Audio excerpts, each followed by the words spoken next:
నమస్తే, welcome to special debate. Plasma therapy మందులేని corona వ్యాధి నివారణకు ఈ ట్రీట్మెంట్ పరిష్కారంగా కనిపిస్తోంది. ఇందుకు సంబంధించి చేసిన ప్రయోగాల్లో ఆశాజనక ఫలితాలుండడం ఆశలు రేకెత్తిస్తోంది. అసలు ఈ ప్లాస్మా థెరపీ అంటే ఏంటి, ఈ థెరపీ ఎలా చేస్తారు, ఫలితాలు ఎలా ఉంటే అవకాశం ఉంది, ఈ విషయాలపై మనతో మాట్లాడేందుకు స్టూడియోలో ఉన్నారు ప్రముఖ హెమటాలజిస్ట్ డాక్టర్ గణేష్ జైషెట్వాల్. వారితో మాట్లాడదాం. నమస్కారం డాక్టర్ గారు. నమస్కారం. ప్రెసెంట్ కరోనాకు సంబంధించి మాట్లాడుకుంటున్నాం. కరోనాకు ప్లాస్మా థెరపీ పనిచేస్తుంది అంటున్నారు. దీనికి సంబంధించి అప్డేట్స్ ఏంటండి? ఎస్, మామూలుగా కరోనా వైరస్ ఇప్పుడు all over the world as of now మనకు దాదాపు more than 30 lakhs patients affect అయ్యారు, మోర్ దెన్ 2 lakh డెత్స్. అయితే కరోనా గురించి మనకు నాలెడ్జ్ పూర్తిగా ఇప్పుడు ఈ సమయంలో కూడా వీఆర్ నాట్ కంప్లీట్లీ కరోనా గురించి, ఆ వ్యాధి, దాని లక్షణాలు, దాని extent of involvement in the body, అదేవిధంగా ట్రీట్మెంట్ కూడా సరైన కరెక్ట్ టార్గెటెడ్ ట్రీట్మెంట్ మన దగ్గర లేదు. అలాంటి సిచ్యువేషన్లో చాలా ట్రీట్మెంట్స్ మనం వాడుతున్నాము. ఎందుకంటే WHO చెప్పే ప్రకారం కరోనాకి మనం best strategies prevention is better than cure. ఎందుకంటే ఇలాంటి ప్రమాదకారకమైన వ్యాధికి మన దగ్గర ఎగ్జాక్ట్ సరైన ట్రీట్మెంట్ లేనప్పుడు ప్రివెంట్ చేస్తేనే ఆ రోగానికి that is the best strategy.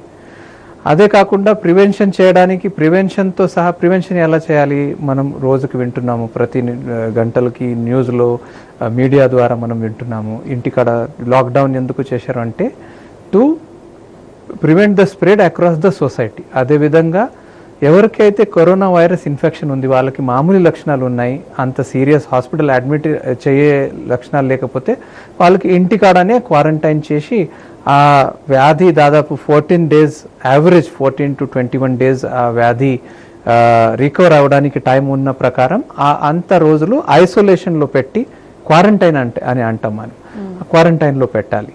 తర్వాత వాళ్ళకి మానిటర్ చేస్తూ ఉండాలి. వాళ్ళకి ఎప్పుడైనా రోగం లక్షణాలు పెరిగితే, వాళ్ళకి హాస్పిటల్ అడ్మిట్ అయ్యే అవసరం ఉంటే అప్పుడు అడ్మిట్ చేసి సరైన సపోర్టివ్ కేర్. ఎందుకంటే మనకు ఈ వ్యాధి గురించి, ఇన్ఫెక్షన్ గురించి డెఫినెటివ్ ట్రీట్మెంట్ లేని వల్ల సపోర్టివ్ కేర్ అంటే ఆ వ్యాధి నుంచి వచ్చే రకరకాల లక్షణాల ద్వారా రకరకాల అవయవాల డ్యామేజ్, ఇబ్బందికి మనం సపోర్ట్ చేసి ఆ పేషెంట్ని కాపాడే ప్రయత్నం చేయాలి. అది ముఖ్యమైన. దాంతో సహా ఎగ్జాక్ట్ ట్రీట్మెంట్ లేని వల్ల చాలా experimental treatments all over the world అన్ని డాక్టర్స్ కానీ హెల్త్ కేర్ వర్కర్స్ కానీ చేసే ప్రయత్నం చేస్తున్నారు. దాంట్లో ఒకటి కన్వలసెంట్ ప్లాస్మా. కన్వలసెంట్ అంటే ఏమిటి? ఏదైనా వ్యాధి, ఆ పేషెంట్ ఆ వ్యాధి నుంచి రీకవర్ అయ్యే ఫేజ్కి కన్వలసెన్స్ అంటారు. డిసీజ్ ఇన్ కన్వలసెన్స్ అంటే ఆ వ్యాధి నుంచి ఆ పేషెంట్స్ రీకవర్ అవుతున్నారు. ఆ కన్వలసెంట్ ప్లాస్మా అంటే ఆ కరోనా వైరస్ వ్యాధి ఉన్న పేషెంట్ వాళ్ళు రీకవర్ అయ్యే తర్వాత, వాళ్ళ బాడీలో రీకవర్ అయిన తర్వాత మనం ఎలా రీకవర్ అవుతాము, ఏ ఇన్ఫెక్షన్ నుంచి మనం ఎలా రికవర్ అవుతాము, మన బాడీలో ఉన్న ఇమ్యూనిటీ ఆ ఇన్ఫెక్షన్స్కి మన ఇమ్యూనిటీ ద్వారా కంట్రోల్ చేసి దానిపై మనం ఆ వ్యాధి నుంచి బయట వస్తాం, ఆ ఇన్ఫెక్షన్ నుంచి క్యూర్ అవుతారు. కన్వలసెన్స్ ఫేజ్లో ఉంటాం. ఆ కన్వలసెన్స్ ఫేజ్లో ఉన్న పేషెంట్ ద్వారా వాళ్ళ బాడీలో ప్లాస్మాలో ఆ వైరస్కి వైరస్కి ఫైట్ చేసే యాంటీబాడీస్ ఉంటాయి. ఆ యాంటీబాడీ ఆ ప్లాస్మా ద్వారా తీసి ఎవరికి అవసరం ఉన్న పేషెంట్స్కి వాడితే వాళ్ళకి ఈ వైరస్ ఫైట్ చేసే కెపాసిటీ పెరిగి వైరస్ న్యూట్రలైజేషన్ అంటే వైరస్ ఫైట్ చేసే యాంటీబాడీ ద్వారా వైరస్ ఫైట్ అయ్యి వాళ్ళకి ఆ వైరస్ ద్వారా వైరల్ ఇన్ఫెక్షన్ ద్వారా బాడీకి ఉన్న ప్రమాదంతో మనం బయట తీయచ్చు. అది still that is in the experimental phase. కానీ ప్రస్తుతానికి ఆల్ ఓవర్ ద వరల్డ్, ముఖ్యంగా ఈ కరోనా వైరస్ ఉగమించిన స్థానం అంటే చైనా, వుహాన్లో, అక్కడ చాలా స్టడీస్లో కన్వలసెంట్ ప్లాస్మా రీకవర్ అయ్యే పేషెంట్స్ ద్వారా ఆ virus infection COVID-19 corona virus disease 19 infection ద్వారా పూర్తిగా రికవర్ అయ్యే పేషెంట్స్ ద్వారా ఆ కన్వలసెంట్ ప్లాస్మా తీసి అవసరం ఉన్న పేషెంట్స్కి, దానికి కూడా క్రైటీరియాస్ ఉన్నాయి.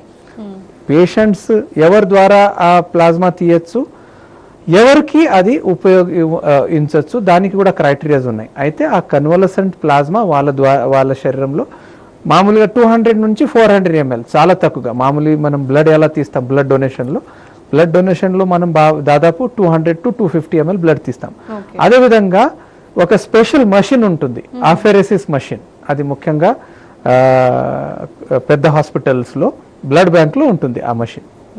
మామూలుగా మనం ప్లేట్లెట్ ఎలా తీస్తామో, ప్లేట్లెట్ బ్లడ్లో ముఖ్యమైన 3 ఘటకాలు ఉంటాయి: red blood cells, plasma and మిగతా బఫికోట్ అని ఉంటుంది, దాంట్లో ప్లేట్లెట్స్ ఉంటాయి. అయితే cellular part is buffy coat and red blood cells. Liquid part అంటే ప్లాజ్మాలో అన్ని యాంటీబాడీస్, ప్రోటీన్స్ అవి ఉంటాయి. అయితే ఆ ప్లాజ్మా తీసి ఆ న్యూట్రలైజింగ్ యాంటీబాడీ ద్వారా కరోనా వైరస్ వ్యాధి ఉన్న సీరియస్ ఉన్న పేషెంట్స్కి ఈ ప్లాజ్మా ఇచ్చి మనం వాళ్ళకి కాపాడే ఒక ప్రయత్నం. అది ఎక్స్పెరిమెంటల్ ఫేజ్లో ఉంది.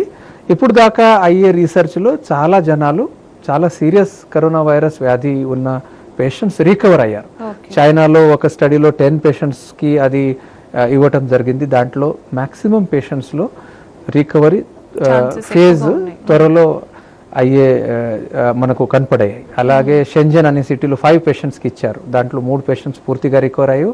మిగతా 2 పేషెంట్ కూడా రికవర్ అయ్యారు, కానీ వాళ్ళు వైరల్ లోడ్ చాలా మంచిగా మనం అనుకునే ప్రకారం తగ్గింది. అదేవిధంగా స్పెయిన్, ఇటలీ, యుఎస్ఏ ఇలా రకరకాల దేశంలో ఎక్కడైతే కరోనా ఎక్కువగా మాత్రలో ఇన్ఫెక్షన్స్ స్ప్రెడ్ అయిందో అక్కడ వాళ్ళు వాడి చూచారు, వాళ్ళు చాలా మంచి ఫలితాలు కనపడాయి. ఓకే, అలాగే డాక్టర్ గారు, అంటే ఇది ఇంకా అంటే ఎక్స్పెరిమెంటల్ స్టేజ్లోనే ఉంది, ప్రయత్నిస్తున్నారు అని చెప్పారు. ది సేమ్ టైం ఇప్పుడు రికవర్ అయిన వాళ్ళ దగ్గర నుంచి, స్ట్రాంగ్గా ఉన్న వాళ్ళ దగ్గర నుంచి ప్లాస్మా తీసుకొని ఎవరికంటే వాళ్ళకి చేయొచ్చు అంటారా? ఇచ్చేవాళ్ళు ఎలా ఉండాలి, వాళ్ళ కండిషన్ కావచ్చు, మిగతా విషయాలలో తీసుకునే వాళ్ళకి ఎవరికైతే మీరు ఇవ్వాలనుకుంటారో వాళ్ళ కండిషన్, అంటే ఎవరికంటే వాళ్ళకి చేయొచ్చు అంటారా ఈ ప్లాస్మా థెరపీ అనేది?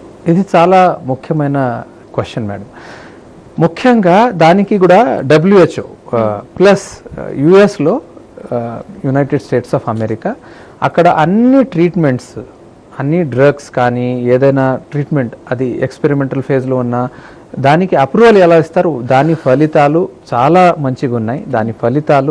దాని ద్వారా వచ్చే హానికిన్న ఫలితాలు ఎక్కువగా ఉంటేనే దానికి అప్రూవల్ ఇస్తారు. దానికి యుఎస్ FDA అప్రూవల్ అంటారు. అయితే యుఎస్ FDA 13th April 2020 ఈ నెల 13th తారీఖుకి IND అనే ఒక అప్రూవల్ ఇచ్చారు. IND అంటే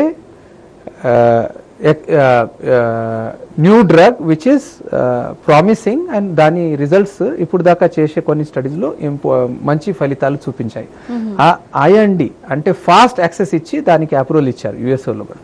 అయితే అప్రూవల్ ఎందుకు ఇచ్చారు? దాని ద్వారా వచ్చే ఫలితాలు చాలా మంచిగా కనపడాయి కాబట్టి ఇచ్చారు. ముఖ్యంగా ఇది ఎక్స్పెరిమెంటల్, దానికి రిజల్ట్స్ నిజంగా మంచిగా ఉన్నాయి. అది ఎందుకు మనకు తెలియదు అంటే, ఇలా సీరియస్ కరోనా వైరస్ ఇన్ఫెక్షన్ ఉన్న పేషెంట్స్కి ఈ కన్వల్సెంట్ ప్లాజ్మాతో చాలా ట్రీట్మెంట్ ఆల్రెడీ జరుగుతూ ఉన్నాయి. యాంటీవైరల్ డ్రగ్స్ కానీ, రకరకాల మందులు, రకరకాల సపోర్టివ్ కేర్ మెడిసిన్స్ ఇలా ఇచ్చిన వల్ల ఈ అన్ని మందులో ఏ మందు మంచిగా పనిచేసింది అది మనం ఖచ్చితంగా చెప్పలేం. అయితే ఇది ప్లాజ్మా థెరపీ అని ఎగ్జాక్ట్ ఇదే ఈ ప్లాజ్మా నుంచినే పేషెంట్స్ మంచిగా అయ్యారు అని మనకు ఎప్పుడు తెలుస్తుంది? ఈ ఎక్స్పెరిమెంటల్ ఫేజ్లో ఉన్న ఈ డ్రగ్, ఈ ట్రీట్మెంట్ కన్వల్సెంట్ ప్లాజ్మా ఒక చాలా ఎక్కువగా జనాలు, ఒక 500, 1000, 10,000 పేషెంట్స్లో కొందరికి ఇచ్చి కొందరికి ఇవ్వకుండా చూడాలి. ఆ రెండు పాపులేషన్ మనం కంపేర్ చేయాలి. ఎవరికి ఇచ్చిన వాళ్ళకి ఎంత రికవరీ రేట్ ఉంది, ఇవ్వలేని వాళ్ళకి ఎంత రికవరీ రేట్ ఉంది. అప్పుడు మనకు ఖచ్చితంగా తెలుస్తుంది, ఎస్ ప్లాజ్మా థెరపీ ఇంత % పేషెంట్స్లో ఈ స్టేజ్లో ఉన్న వ్యాధిలో ఇంత మాత్రలో ఇస్తే. దాంట్లో చాలా క్వశ్చన్స్ ఇంకా అన్ఆన్సర్డ్స్ ఉన్నాయి. ఎందుకంటే పేషెంట్స్ ఏ పేషెంట్స్లో ఇవ్వాలి, ఏ స్టేజ్లో ఇవ్వాలి, ఎప్పుడు ఇవ్వాలి, ప్లస్ ఎంత మాత్రలో ఇవ్వాలి, ఇవి అన్ని క్వశ్చన్స్ మనకు సార్ట్ అవుట్ అయితే correct, yes plasma therapy this is the treatment అని మనకు తెలుస్తుంది. కానీ ఇప్పుడు దాకా వచ్చే రిజల్ట్స్లో ఖచ్చితంగా ప్లాజ్మా థెరపీ చాలా మంచి పని చేసింది అని మనకు తెలిసింది. దాంట్లో క్రైటీరియాస్ ఎలా ఉన్నాయి, ఎవరితో తీసుకోవచ్చు, ఎవరికి ఇవ్వచ్చు. ముఖ్యంగా ఎవరితో తీసుకోవచ్చు, ఎవరికి అయినా కరోనా వైరస్ ఇన్ఫెక్షన్ ఉంది, వాళ్ళు రికవర్ అయ్యి 28 days పైన అయిపోయాయి, వాళ్ళు కంప్లీట్ లక్షణాలు రికవర్ అయిన తర్వాత 28 days అయిన తర్వాత వాళ్ళు తీయచ్చు. లేకపోతే వాళ్ళకి 14 days 2 weeks అయినాయి, కంప్లీట్ కరోనా వైరస్తో అన్ని లక్షణాలు మయమైపోయాయి, పేషెంట్స్ కంప్లీట్లీ నార్మల్ అయిపోయారు. వాళ్ళకి ముందు కరోనా టెస్ట్, మాలిక్యులర్ టెస్ట్, నేజోఫారెంజియల్ స్వాబ్లో కానీ బ్లడ్లో కానీ molecular test, corona infection test positive ఉండేది.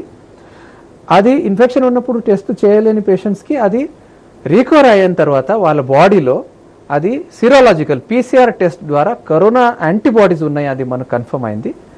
అలాంటి పేషెంట్స్ ద్వారా మనం తీయచ్చు. ప్లస్ ముఖ్యంగా ఈ పేషెంట్స్ ద్వారా ప్లాజ్మా, ఈ పేషెంట్ తరఫు ప్లాజ్మా తీసే ముందు యాంటీబాడీ టైటర్ చేస్తే మంచిది. యాంటీబాడీ టైటర్ కూడా ఒక మాత్రలు ఉంటాయి, 1:180 ఉంటే బెస్ట్. అయితే యాంటీబాడీ సరైన మాత్రలు ఉన్నాయని మాట. అదేవిధంగా ఎవరికి ఇవ్వచ్చు ఈ ప్లాజ్మా థెరపీ అంటే ఒక ప్యాసివ్ ఇమ్యునైజేషన్. మామూలుగా మనం చిన్నప్పుడు రకరకాల ఇన్ఫెక్షన్ నుంచి కాపాడడానికి ఇమ్యునైజేషన్ ఇస్తాం పిల్లలకి 2 years లోపల, 5 years దాకా. అది వేరే వేరే, అదే పిల్లలు కాకుండా వేరే వేరే వ్యాధులు మన దేశంలో ఎక్కువగా ఇన్ఫెక్షన్ ఉన్నప్పుడు మనం పోలియో ఇరాడికేషన్ కోసం వ్యాక్సిన్ ద్వారా మనం పోలియో ఇన్ఫెక్షన్, అది కూడా వైరస్ ఇన్ఫెక్షన్, కంప్లీట్ ఇరాడికేట్ చేసాం. ఎలా? Vaccine, passive immunotherapy. ఈ కన్వలసెంట్ ప్లాజ్మా కూడా ఒక ప్యాసివ్ ఇమ్యూనోథెరపీ ఒక టైప్. ఇది మనం ఫస్ట్ టైం చేస్తలేము, ఇది వరకు ముందు కూడా మనం చాలా ఇన్ఫెక్షన్స్కి 2005లో సార్స్, సేమ్ కరోనా వైరస్ లాగా కరోనా వైరస్ ఫ్యామిలీ నుంచి SARS, severe adult respiratory syndrome, ఆ ఇన్ఫెక్షన్స్కి 2005లో చాలా జనాలకి ఇచ్చి దాని ఫలితం అప్పుడు ప్రూవ్ అయింది. 2009లో swine flu, avian swine flu, 2014లో ఆఫ్రికాలో ఇబోలా ఇన్ఫెక్షన్, 2015లో middle east respiratory virus infection syndrome, ఇలాంటి చాలా ఇన్ఫెక్షన్స్కి పాస్ట్లో కూడా మనం ఇది వాడాము. దాని ఫలితాలు చాలా మంచి మాత్రలో చాలా మంచి ప్రపోర్షన్లు మనకు కనిపెడాయి. ఇప్పుడు దీనికి ఎగ్జాక్ట్ మంచి రిజల్ట్ ఉన్నాయి అని మనం తెలుసుకోవాలంటే అది లార్జ్ స్కేల్ స్టడీ చేయాలి. అయితే ఎవరికి ఇవ్వచ్చు? ఇది 2 రకాల ట్రీట్మెంట్ కానీ ప్రివెన్షన్ కానీ 2 రకాలు మనం వాడచ్చు. ప్రివెన్షన్ అంటే ఎవరు? Health care workers, doctors, hospital staff. వాళ్ళు కరోనా వ్యాధి ఉన్న పేషెంట్స్కి ఎక్స్పోజ్ అవుతారు, వాళ్ళకి ఇన్ఫెక్షన్ ఎక్కువగా ఉంది. మనం చూసుకుంటే ఇటలీలో కానీ స్పెయిన్లో కానీ అన్ని చనిపోయే పేషెంట్స్లో 10% హెల్త్ కేర్ వర్కర్స్ ఉన్నారు. సో యూ క్యాన్ ఇమాజిన్ 100%లో 10% are health care workers. The unfortunate people who have lost life, health care workers are major chunk. అయితే వాళ్ళు ఎక్స్పోజ్ అవుతారు, వాళ్ళకి ఇన్ఫెక్షన్ వచ్చే ఛాన్సెస్ ఎక్కువగా ఉన్నాయి. వాళ్ళకి ఎక్స్పోజ్ అయ్యే ముందు మనం ఇది యాంటీబాడీ ఇచ్చి వాళ్ళకి ప్రొటెక్ట్ చేసే ప్రయత్నం చేయొచ్చు, హెల్త్ కేర్ వర్కర్స్. అదేవిధంగా కరోనా వ్యాధి ఉన్న, కరోనా వైరస్ పాజిటివ్ ఉన్న పేషెంట్స్, వాళ్ళ హై రిస్క్ కాంటాక్ట్స్, ఎవరైతే ఎక్కువగా వాళ్ళ కాంటాక్ట్లు వచ్చారో వాళ్ళ ఫ్యామిలీ మెంబర్స్, వాళ్ళకు ప్రివెన్షన్ ఉద్దేశంతో మనం వాడచ్చు, అవ్వకుండా చూడడానికి ప్యాసివ్ ఇమ్యూనోథెరపీ. అదేవిధంగా ట్రీట్మెంట్ కోసం ఎవరికైనా ఈ laboratory diagnosis of corona infection, వాళ్ళకి మాలిక్యులర్ టెస్ట్ ద్వారా నేజోఫారెంజియల్ స్వాబ్, బ్లడ్లో molecular test, virus test positive ఉంది. ప్లస్ వాళ్ళకి రకరకాల ఈ వైరస్ చాలా సీరియస్ ఇన్ఫెక్షన్ ఉన్న లక్షణాలు ఉన్నాయి. ఉదాహరణంగా వాళ్ళకి శ్వాస కష్టం ఉంది, షార్ట్నెస్ ఆఫ్ బ్రీతింగ్ డిఫికల్టీ. అదేవిధంగా వాళ్ళ ఊపిరితిత్తుల rate respiratory rate more than 30. Oxygen మనం బ్లడ్లో సాచ్యురేషన్ 95% పైన ఉండాలి, 90% కింద ఉంది. ప్లస్ వాళ్ళకి ఛాతీలో ఎక్స్రే కానీ సిటీ స్కాన్లో కానీ లాస్ట్ 1-2 డేస్లో ఇన్ఫెక్షన్ ప్రమాణం 50% కింద ఎక్కువగా పెరగటం, ఇలాంటి లక్షణాలు. అదే కాకుండా సివియర్ లైఫ్ థ్రెటనింగ్ ఇన్ఫెక్షన్ లక్షణాలు, రెస్పిరేటరీ ఫెయిల్యూర్, వెంటిలేటర్ మీద వెళ్ళే పేషెంట్స్కి, సెప్టిక్ షాక్, బీపీ డ్రాప్ అయిపోయింది, మల్టీ ఆర్గన్ ఫెయిల్యూర్, చాలా అవయవాల్లో దాని ప్రభావం కనపడుతుంది.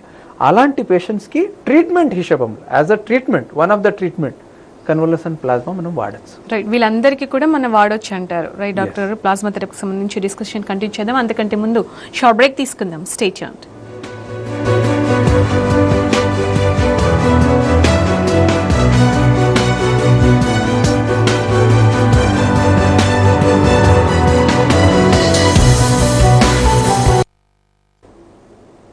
Welcome back. డాక్టర్ గారు, మీరు ఇంతకుముందు చెప్పారంటే ప్లాస్మా థెరపీ ఎవరి దగ్గర నుంచి తీస్తారు, ప్లాస్మా ఎవరికి యూజ్ అవుతుంది, ఎవరెవరికి అది మీరు ఇంప్లిమెంట్ చేస్తారు, వర్తించేలా చూసుకుంటారు అని.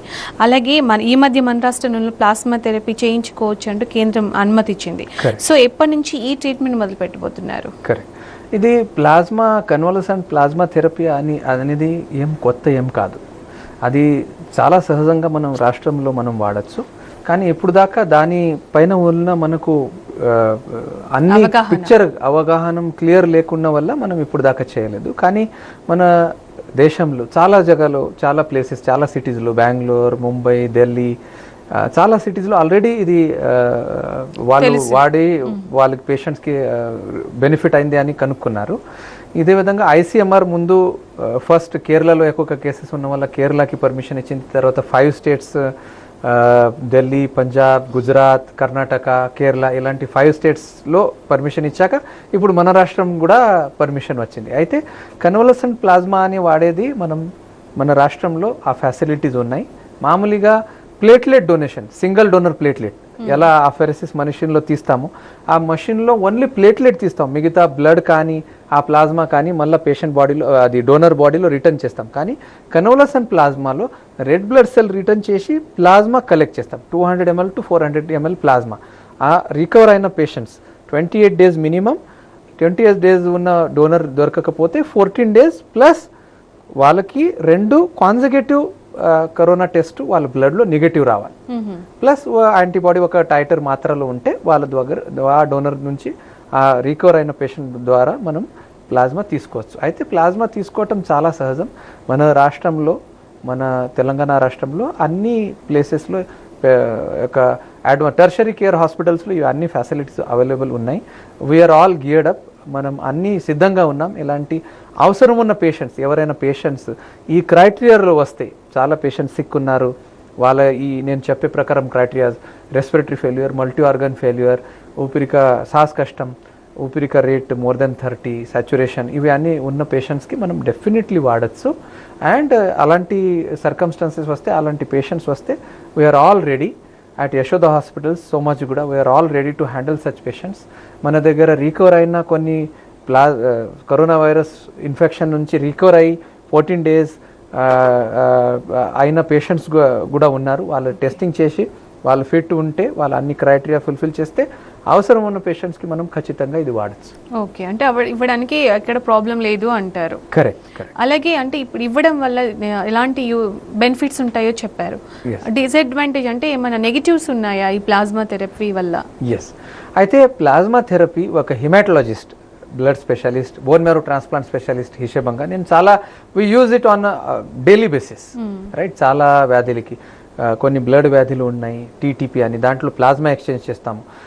ఏ వ్యాధిలో, కొన్ని వ్యాధులు యాంటీబాడీ ఎక్కువగా మాత్రలో ఉంటాయి, అంతే ఆ యాంటీబాడీ ద్వారా బాడీకి నష్టం జరుగుతుంది. అలాంటి వ్యాధిలో ఆ ప్లాస్మా కంప్లీట్ మారుస్తాం, దానికి ప్లాస్మా ఎక్స్చేంజ్ అంటాం. అలాంటి చాలా ప్లాస్మా ఎక్స్చేంజ్, దానికి చాలా ఇండికేషన్స్ ఉన్నాయి. చాలా వ్యాధిలో ఆ ప్లాస్మా ఎక్స్చేంజ్ చేయొచ్చు. అదేవిధంగా కన్వలసెంట్ ప్లాస్మా చాలా ఇన్ఫెక్షన్స్లో వాడచ్చు.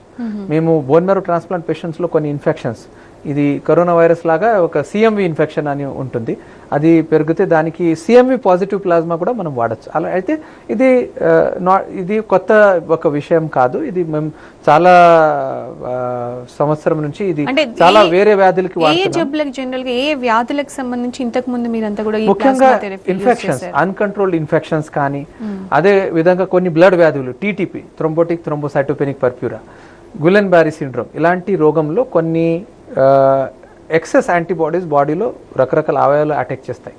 ఆ యాంటీబాడీస్ తీయడానికి మొత్తం ప్లాస్మా మారుస్తాం, ప్లాస్మా మార్పిడి, ప్లాస్మా ఎక్స్చేంజ్. అలాంటి చాలా ట్రీట్మెంట్స్ మన దగ్గర అన్ని పెద్ద హాస్పిటల్స్లో, టెర్షరీ కేర్ హాస్పిటల్లో అవైలబుల్ ఉన్నాయి. యశోద హాస్పిటల్, సోమాజిగూడలో కూడా ఇవి మనం రెగ్యులర్లో వాడే చికిత్సా పద్ధతి. అయితే ప్లాస్మా ఎక్స్చేంజ్ డెఫినెట్లీ మనం వాడడానికి సిద్ధంగా ఉన్నాము.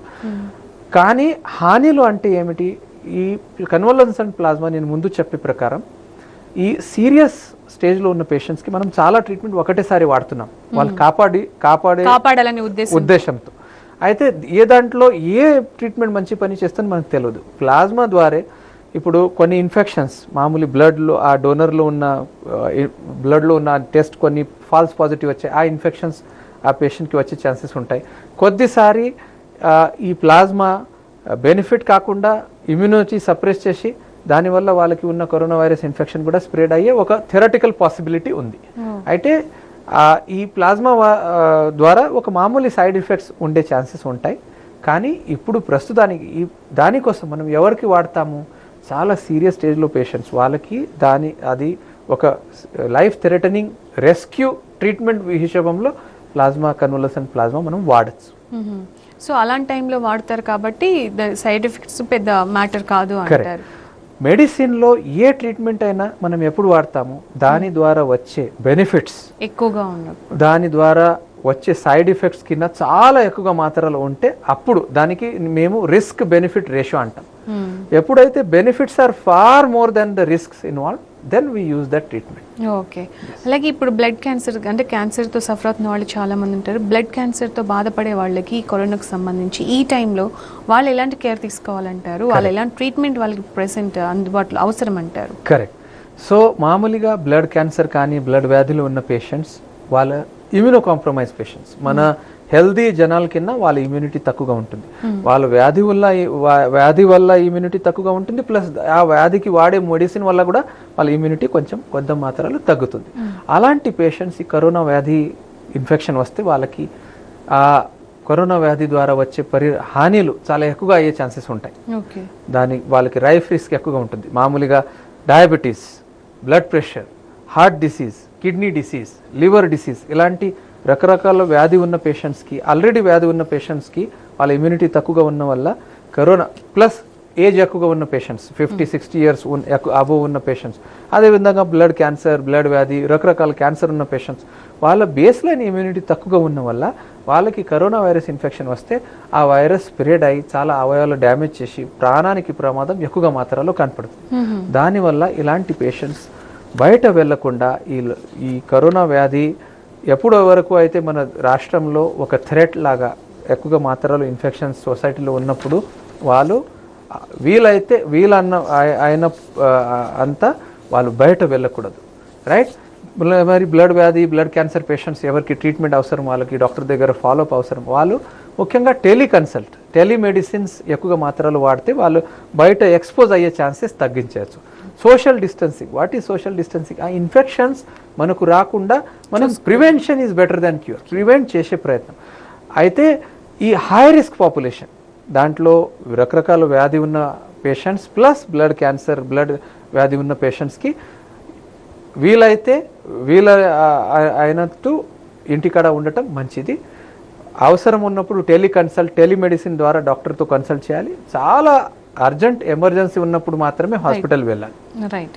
అలాగే డాక్టర్, ఒక వ్యక్తి నుంచి కలెక్ట్ చేసిన ప్లాస్మా నుంచి ఎంతమందికి ట్రీట్ చేసి వైద్యం చేసే అవకాశం ఉందంటారు? అవసరం ఉంటే మామూలుగా మనం ఒక వ్యక్తి నుంచి at one point of time 400 ml దాకా మనం ప్లాస్మా తీయచ్చు. అయితే యాంటీబాడీ టైటర్ చాలా మంచిగా ఉంటే ఒక మాత్ర, నేను చెప్పే ప్రకారం మాత్రలు ఉంటే 200 ml 2 పేషెంట్స్కి మనం వాడచ్చు.